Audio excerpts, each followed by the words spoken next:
बसून बसून आपली पाठ दुखते किंवा कधीतरी मागे काहीतरी इंजुरी झाल्यामुळे सतत पाठदुखीचा त्रास होत असतो किंवा लेडीजमध्ये सिझेरियन सेक्शन नंतर सुद्धा पाठदुखी कायमची लागून राहिलेली असते.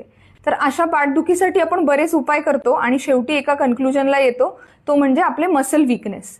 त्यामध्ये तुमच्या पोटाचे स्नायू, पाठीचे स्नायू, त्याचप्रमाणे पोटाच्या बाजूचे स्नायू, हे सगळे स्नायू वीक असतात आणि त्याच्यामुळे ही पाठदुखी काही जात नाही.